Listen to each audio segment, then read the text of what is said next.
নমস্কার বন্ধুরা, আজ আমি তোমাদের করে দেখাবো ভাপা ইলিশ। তার জন্য আমি মাছ কেটে ধুয়ে নুন হলুদ আগে থেকে মাখিয়ে রেখে দিয়েছি। নিয়ে নিয়েছি সর্ষে, পোস্ত আর কাঁচা লঙ্কা একসাথে বাটা। বর্ষাকাল, গরম ভাত আর সাথে ভাপা ইলিশ, ব্যাপারটা পুরো জমে ক্ষীর। রান্নাটা করার জন্য আমি নিয়ে নিয়েছি হলুদ গুঁড়ো, লঙ্কার গুঁড়ো, কাঁচা লঙ্কা চেরা, নুন, সর্ষে, পোস্ত আর কাঁচা লঙ্কা একসাথে বাটা। কড়াইয়ে দিলাম সর্ষের তেল। সর্ষের তেল গরম হওয়া অবধি অপেক্ষা করতে হবে।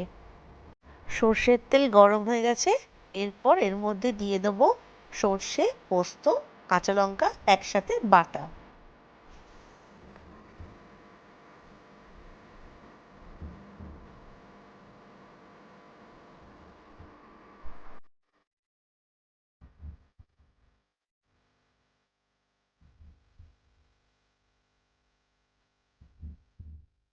তেলের সাথে মশলাটাকে ভালো করে মিশিয়ে নেব।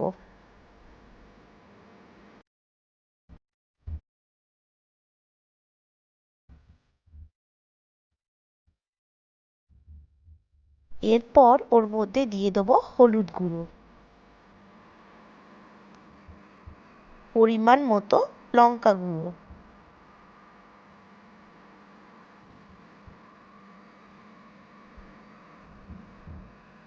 স্বাদ মতো নুন।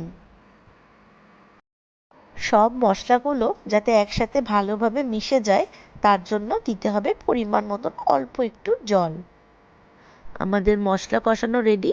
এরপর এর মধ্যে দিয়ে দেবো পরিমাণ মতন জল।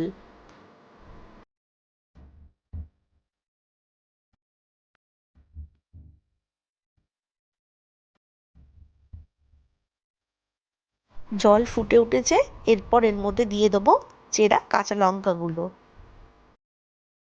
এবার এর মধ্যে দিয়ে দেবো কাঁচা মাছগুলো।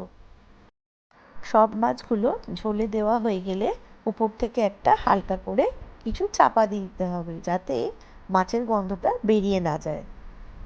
এরপর 10 থেকে 15 মিনিট অপেক্ষা করতে হবে। আমাদের ভাপা ইলিশ রেডি।